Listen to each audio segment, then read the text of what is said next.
Coming up on World's Greenest Homes. In Texas, a home that uses air conditioning to heat the pool. The air conditioner dumps its heat into the swimming pool, therefore the air conditioner has to work less and we get free pool heat. And across the Atlantic, deep in an English forest, it's the ultimate biodegradable home. I like the natural feeling that the trees are still here, growing out of the floor.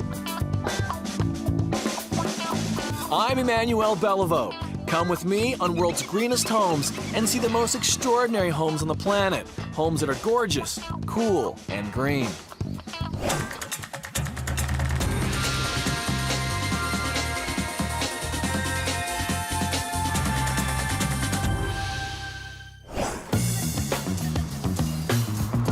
Austin, Texas, where the summers are long, hot, and humid. It's a city known for its hospitality and its music capital of the world. Now, some say it's the most livable city in America, while others claim it's the greenest. We're headed to one of the most exclusive lakefront communities in Austin.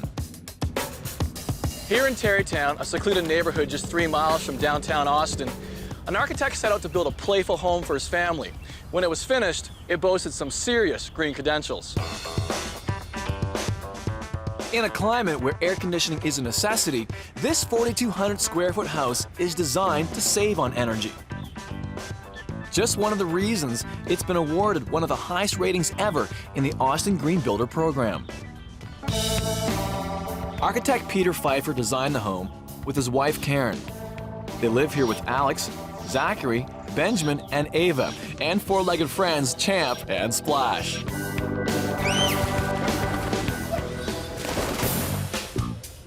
On the main floor, the living room, breakfast area, and kitchen share a large open space. Just next door is a screened-in porch. Down the hallway, the kids have their own wing with 3 bedrooms and a rec room. Upstairs is the master suite with a dressing room and a bathroom. Out in the backyard, a porch overlooks the pool area. Hi, Emmanuel. Hi, Karen Pfeiffer. Nice to meet you. Pleasure meeting you. Peter Pfeiffer, welcome Peter, to our pleasure. home. Real pleasure. This is great. Well, thanks. All right, let's look around. Come on in. You look at the house on the outside, you really wouldn't know that it was a green-rated home. We wanted to make it look like just a comfortable home that, oh, by the way, is extremely green and extremely energy efficient and very healthy to live in. What makes this room part of the sustainable picture? This room being open to the kitchen, the breakfast room, the stairs, they all get to feed each other in terms of size and light and stuff. So that actually made this large space smaller than if there were 4 individual spaces. Right. People think you have to have a small house to be green. Right. So what does that mean? We sell 2 or 3 of our kids and then we can have a small house?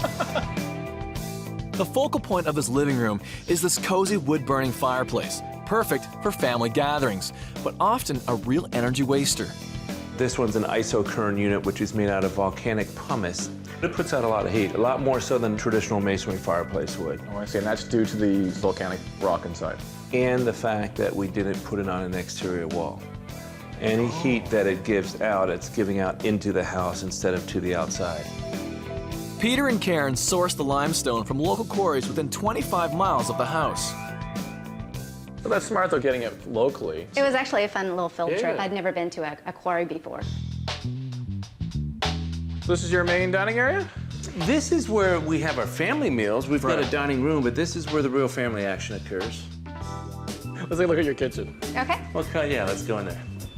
Do you like having such an open kitchen like this?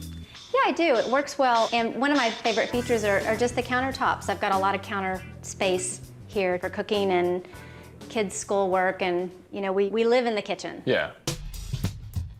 The countertops are made of the same local limestone as the fireplace, and as you'd expect, the appliances are ENERGY STAR rated. The floors are made from recycled antique pine. Any issues with having a hardwood floor in a kitchen? What we got underneath there, it's hard to see, but there's actually a drain pit underneath the dishwasher and the sink and underneath the refrigerator. So if there are any leaks at any of the plumbing fixtures, they go down a drain and out to the basement. So there's no risk of water sitting here on the floor too long and warping the wood? Right. So who does most of the cooking? Well, certainly not me. Attached to the main living space is the screened-in porch. Oh, it's so aired in here too. It's nice. Yeah, it's one of our favorite rooms. It is a screened-in porch, but we made it nice enough to be a living room. There's no getting around the use of air conditioning in Austin's summer heat. But this space is designed to stay cool naturally. Those screens are just enough to let the air come through, but not so much that we'd get the solar heat gain or the winter winds. So we use this in the wintertime too. So you can spend 12 months a year in here. We do. I wanted to have a porch where the kids could enjoy an environment that didn't require processed air, you know, air conditioning or heating. All right, let's see the rest of the house. Okay. Let's go. Close the doors so we keep the air conditioning in. Good idea. Back across the main living space is the study. So your overhangs here, they stop all direct sunlight from coming into this room.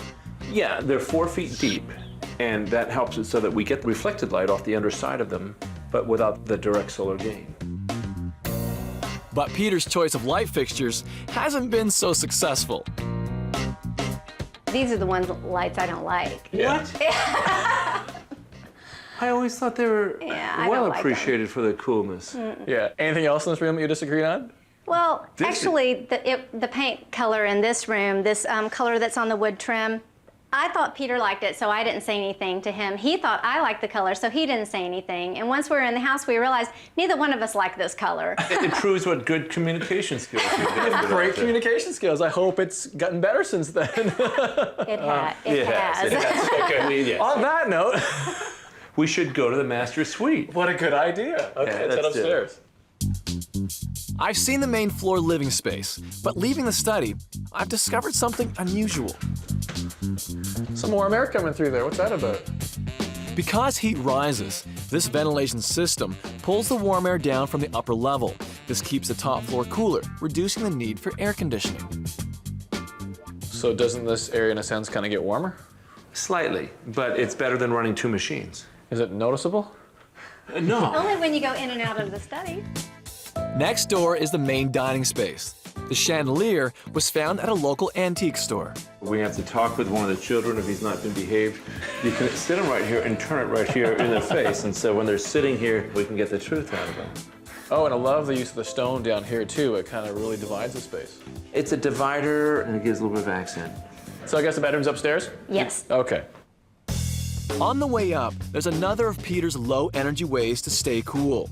Directly above the stairwell, a large fan draws fresh air throughout the whole house. The entire upper floor is taken up with a master suite. It's wonderful up here on a Sunday afternoon. The windows are open, you're venting out the house. So through those doors? Our bedroom. Okay.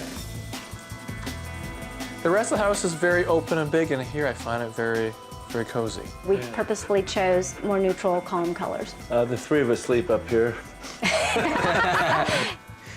And unlike the rest of the house, I notice you've got carpet here on the floor. It's a natural wool carpet. We aired it out for 2 days, so if there were any volatile organic compounds, we aired them out before we brought it in the house.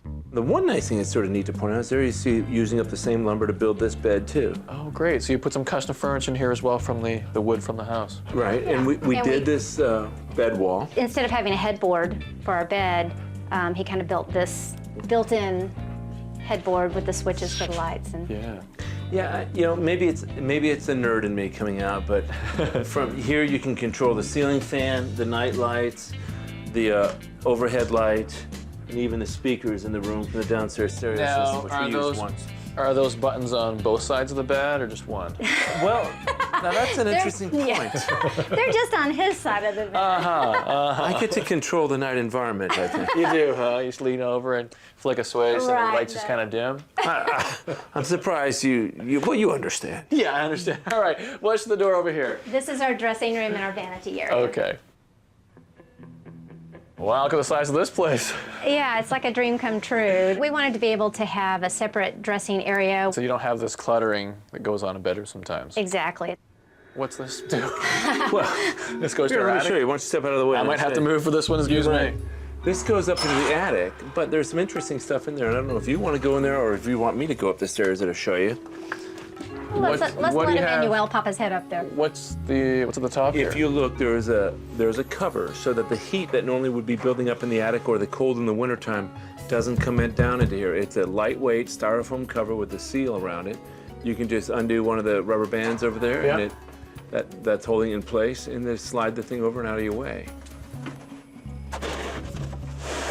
Oh, I see. So this seals the attic from the rest of the house. Right. And if you look up there, you'll see you can turn on the light to your around your shoulder. You can see that reflective board, which is called Tech Shield. It's, stuff here, yeah. It's a radiant barrier. Yeah. It stops the heat from building up inside the attic. It's quite warm itself. But the temperature up here, it seems like it could possibly be a heck of a lot warmer considering how hot it is outside. Yeah, it saves about 40 degrees from being built up. That radiant barrier really keeps the attic much cooler. Oh, that's something else. The reason why that's a vented attic, Manny, is because we have this whole house fan too. And in the spring and fall, when we're using the whole house fan, we need to open it up. Oh, look at that! A big door's opening up there. Right. So that's the house fan that we saw in the stairwell. Right. Yes. You open it up here so it can work. But when you're air conditioning, like now, you don't want to have the air that's in the attic seeping down into the house. And that's when we can close it and seal it off. Oh, I see. Look at that. So it's just a pulley and a pulley system on a rope. And Right. Very, such a- very simple, but maybe a little bit Rube Goldberg, but it works. A very simple mechanical system, but it works very effectively. Oh yeah, it's It wonderful. Behind the closet is the master bathroom. Is this his and her vanity? This is our vanity area. Is this your side? This is my side. I'm and guessing by that's the her photo side. it's your side. Well, that's Karen on our wedding moon. Very nice. Very nice. Thank you. Thank you. That's a beautiful backsplash. Thank you. I actually found that backsplash. It reminded me of our honeymoon. We got married and honeymooned in Greece. The windows are another of Peter's ideas to keep the place cool. When we have the windows open and the whole house fan, it can pull all the steam out of here. It works great. And what kind of light do you have in here? It's fluorescent lighting. You know, a lot of people have this mistaken impression that fluorescent lighting can't be attractive. What I found works really well is if you blend types of fluorescent lights. Like the lower light is what we call 3500K. It's a white light. It reproduces the color of your skin very well. And the upper light is a 2700K, which is much warmer, that helps balance out the look of the lighting and the feel of the lighting in here. But probably most importantly is there's only about 120 watts burning for everything you see here and very little heat. So you're not heating yourself up as you're trying to work in front of the mirror. Very nice, and it does give a nice effect. Yeah. And you have these spots here as well in case you need more light. Exactly. Right. Right. It's good for getting ready for parties. Yeah. Yeah. Well, and actually that's because the bathroom and the shower room is a different room than where the vanity is, and that was very purposeful. Yeah, you've separated everything here. You have a changing area over there. You have the vanities, his and her here, and then through there, it looks like it's your. It's the shower and toilet room. Let's take a look at them. Let's take a look. And this is the shower. Come on in.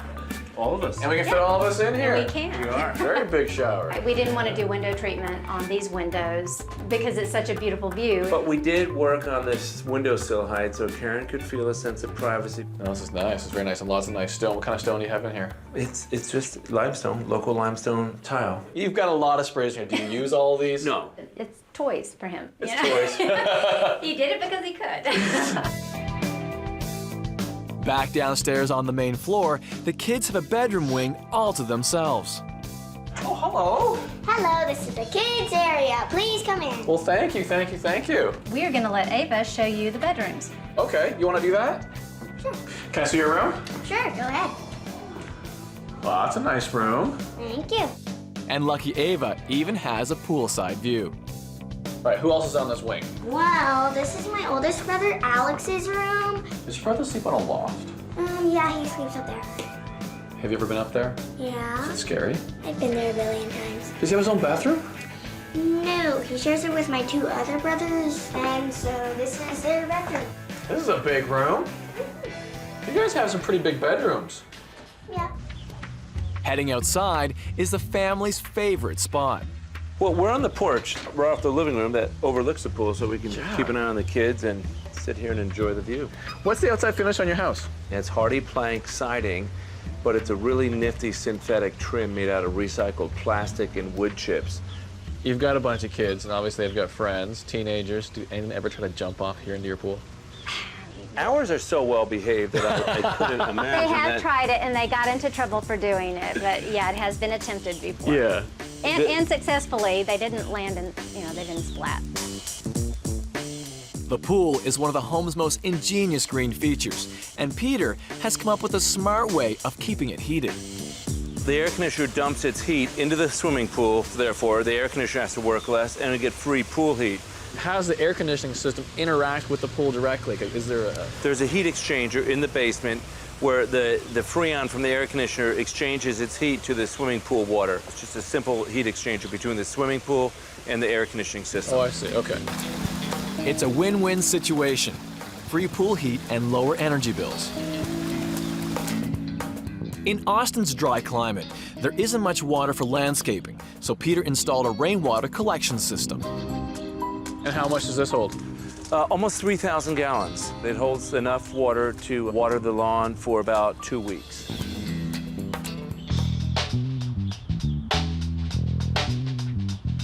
One of the biggest things I've learned here is just to not have to use as much energy as you think you do. Saving a commodity is always going to be simpler and more cost-effective than producing a commodity. The whole green building movement is about reducing consumption. Now, being the architect and being the homeowner, was this a novel experience for you going through all this? Yeah. It was a great experience. A good experience. Yeah. I'll go on a limb and say next to having kids together, this is one of the neater things we've done together. Well, thank you so very much for letting me tour your home. So say bye to the kids for me and the dog. Okay. Take care, guys. Designing an energy-saving home in a hot climate may have been an experiment in green building for Peter and Karen, but they've managed to build a family home that fits them just right.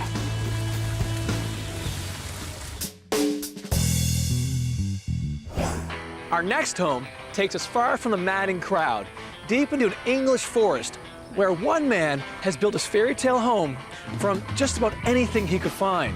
I guess you could say he's gone back to his roots. This is Prickly Nut Wood in West Sussex, England. Hidden in these woods is an off-the-grid home that looks like something out of Hansel and Gretel. Yet, it's just a half-hour train ride from central London. Many people think of houses in the forest as something out of a fairy tale, and this isn't so different. When you use the natural shapes and form and the natural timber that the forest offers, you'll end up with something close to that. But designing and building this green cottage was definitely not child's play for forester Ben Law. Incredibly, it took 10 years of roughing it in trailers and tents before Ben and wife Beverly got planning permission to build their off-the-grid home in the forest. It took 6 months to complete, and they now live here with kids Zed and Tess. I wanted to build a house that sat gently in its environment. To me, it's a privilege to be living in a woodland. Inside the house is an open concept living and dining space, with a kitchen right next door. The center of the living space opens up to the full 2 stories of the home. The iron staircase leads to the master bedroom. Back downstairs, a hallway off the dining room leads to a couple of kids' bedrooms and the family bathroom. Outside is the market garden where Ben and Beverly grow organic vegetables. Ben put a lot of thought into the layout of the main living space, and it's no real surprise to learn that he wanted to bring the forest right inside. When you enter here, it feels like you're coming into a clearing within the woodlands, with the trees working their way up to the top of the roof. I like the natural feeling that the trees are still here, growing out of the floor. In the living room, the fireplace looks like it's growing out of the floor as well. This fire has been designed to be energy efficient. This clay surround, it works as a thermal heat source, so once the fire has gone out, this will be warm and project heat back into the room. Ben and Beverly's kitchen has one feature that's a must-have in every English country home, a traditional Rayburn stove. 1.5 barrows of wood a day is enough to heat this Rayburn, which actually works and heats the whole house. The stove also has a boiler that heats the home's water and radiators. The average English fuel bill is $1,700 a year. For Ben, it's zero.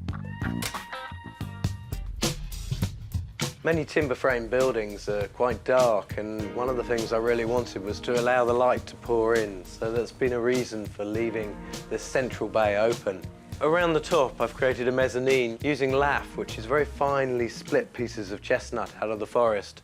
And it creates a kind of louver effect, which allows the sunlight to dapple through it. Heading up the reclaimed iron staircase, you'll find the master bedroom. When I reach the top here, I feel like I'm right up in the nest of the house, full of light shining down through the skylights, and all the heat from below is coming up and warming this area where I sleep. And Ben didn't have to spend a bundle of cash on decoration. This is the natural colour of the lime wash on this ceiling here. And between the ceiling and the shingles outside is recycled newspaper, and that's blown in to form a warm insulative layer. Ben has just finished the last bit of construction, an addition with new bedrooms for the kids. So we've just walked through what was the outside wall, and now we're into the extension. Roundwood chestnut frames pegged together, straw bales, and this is the children's room. So they get bigger, they'll get a room each. And Ben's branched out a bit on the color chart since he painted the master bedroom. This is a lime wash with yellow ochre in it. Maybe the most unusual part of the house is behind this door. This is the dry composting toilet. I add a bit of byproduct, sawdust, after each time the toilet's used, and that will begin to compost. And a year from now, that will be spread around the fruit trees and help improve the apples. From toilet to high tech, this home is completely off the grid. The design may seem quite traditional and old in the timber frame style, but there's a lot of modern technology linked in with it. Solar panels, got a couple of wind turbines, and they all work off microchips to shut them down when there's too much power. And all that power gets stored onto second-hand submarine batteries. This is the power supply for the house. This is the charge control unit. So this controls all the power coming in to the batteries. So I've got the solar panels coming in through here. It tells me how many amps are coming in and how much is in the batteries, and the turbines coming in as well. Fortunately, the damp British weather has given Ben another cost-cutting opportunity. This house is self-sufficient in water, and drinking water is gravity-fed from a spring on the hill, and rainwater is harvested off the roof, and it comes down this pipe and is collected in this 1,000-gallon rainwater tank behind me. Using local resources from the forest has made this quite a cheap house to build. In fact, a house locally in the area would be about 20 times the cost of this. Compared to the other multi-million-dollar family homes around here, Ben's cost just $60,000 to build. But this home is different in more ways than one. When Ben's gone, it'll be taken apart, so you'll never know it existed. It's not easy to get permission to build a house in an environment like this, and it took me a long time to persuade the planning authority that I needed to be here. And the conditions are such that after my life, I cannot sell this house on to anyone. So it's not an investment in any way for the future, it's an investment for my life and for the management of this wood. A house that, if it disappeared, would leave very little trace that it had been here. It's hard to believe that a house that took nearly 10 years to build will one day disappear when Ben and his family leave. In one way, I guess you could say it truly is the ultimate biodegradable home.